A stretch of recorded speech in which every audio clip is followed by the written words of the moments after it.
If you want to eat that up as a baddie, you have to actually eat food like a baddie. Because baddies don't starve themselves. No, baddies keep themselves healthy. Baddies don't do crash diets.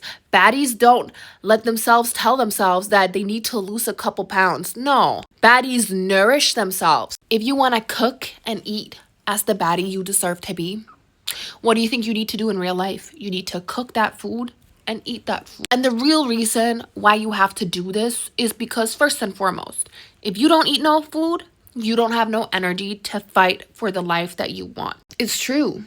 This is exactly how men or patriarchy or society sets women back from becoming the baddies that they deserve to be. Because first and foremost, when it comes to diet culture, why is it that it's always about trying to count calories, trying to control things, trying to make sure that you stick to certain things very, very nitty gritty perfectly? Why is that? Why is that, do you think? It is because if we can get women obsessed with control and trying to control their realities, trying to make everything perfect, aka through their diet, making women believe that they need to stay super skinny, not eat too much, not indulge, then we hardwire women to be control freaks. We hardwire women essentially to be totally scared and freaked out every time things go a little off course. And that's how you get women to react to bad situations. That is how you get women to react instead of taking their energy away. So diet culture essentially teaches women to be reactionary. I don't know if you can say that. To be reactive. Instead of being proactive. Diet culture doesn't teach us to align with our body, align with our soul, fuel ourselves, have a healthy relationship with food. It tells us to have a reactive relationship with food. So that when it comes to other relationships, like relationships with men's, those things, we also are reactive because every time something goes a little off course, we'll be reactive. And that way, the men will have an easier time manipulating us because our diet went off course and we gained a couple pounds and we didn't look too good in the mirror this morning because all of our worth is based on the fact that we are a little bloated or not bloated. So we react. We are like, oh my God, no. And then they're like, oh my God, I can swoop in and I can manipulate her. Diet, culture, control breeds easily manipulated women. But another thing that diet culture also does is it vilifies indulgence. It vilifies being someone who wants more. It vilifies being a woman who wants more for herself, wants more for her life, is more. It vilifies a woman who indulges. There's a reason why men always go for the women who ask for more, who are literally the baddies, the mean girls, and not the women who settle for less. This is the same when it comes to a woman who's not afraid to eat her food. I'm not telling you to go out there and buy 5 bags of Sour Patch Kids and pat yourself on the back for eating that, because I know if that was me, I would crash out and I would definitely be even more reactive as a person, because I can't even drink a matcha and my mind will literally be rolling on the floor. But in general, they teach women to not indulge so that women put their indulginess in the back.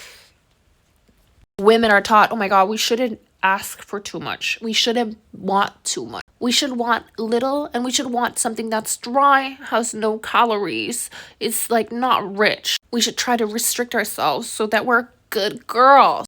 Basically, diet culture is the epitome of patriarchy. And when we get used to not indulging, we also believe that we need to save our calories for another day. Instead of, I'll eat as much as I should eat today because I'm a good person who wants to eat because I want to treat my body good. No, we have to vilify it. I need to save my calories for another day. Do you ever hear men say this? I need to save my calories for another day. The only men that say that they need to save their calories for another day are definitely not men that you should be dating. Let's just say it like that. Because they like the grip of patriarchy right around their neck, very tight. They like to even control themselves.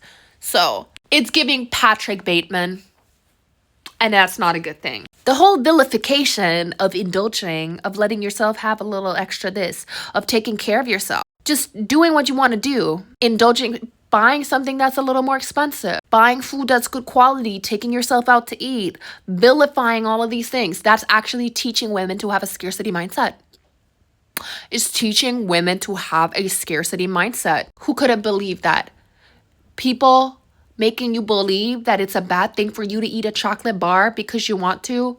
Like, you deserve to eat your dark chocolate like you want to. That is teaching you to have a scarcity mindset, which means that you're probably keeping yourself from making money.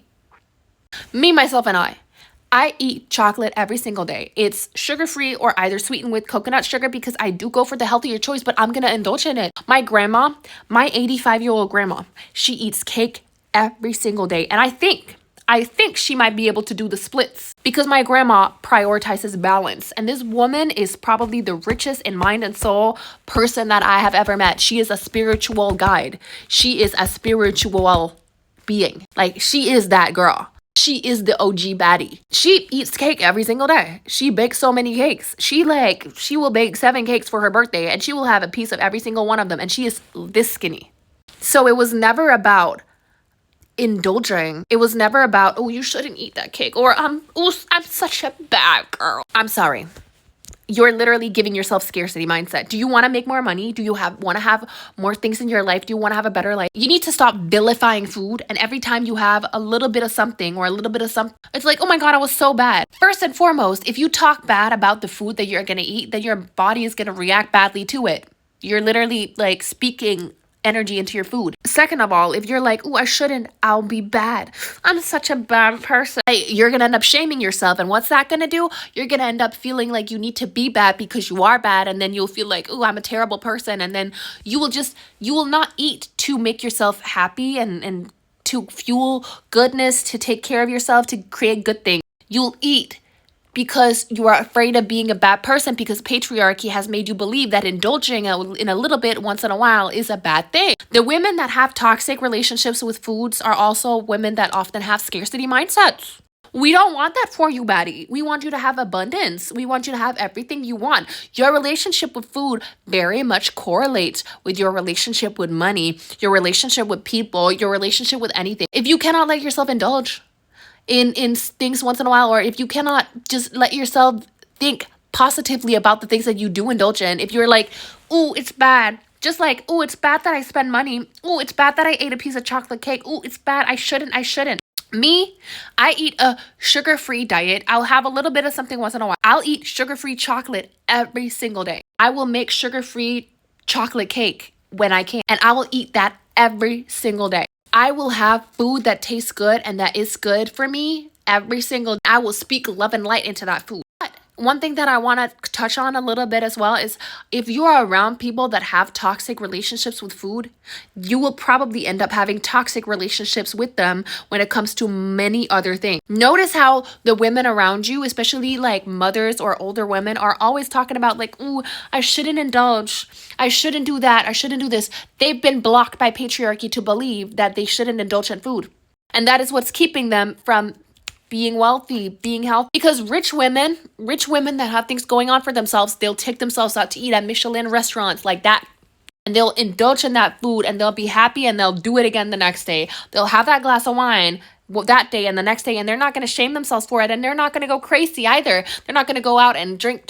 No, because they actually put love into the food they're eating. And if you have a bad relationship with food yourself, you cannot have good relationships with people, because it's all about what you put into yourself. Like, if you want to eat as a baddie, if you want to eat up, if you have to literally cook and eat up of the good stuff, or else you won't have the energy, you won't have the patience, you won't have the love for yourself. Girl, you need to go eat up. Treat food as thy medicine. And also notice how people's relationships with foods very much reflect their relationships with so many other things. And also, this is not a video to make you go out and just buy a bunch of KFC. It's about teaching you to have a good relationship with eating so you can have a good relationship with eating that life.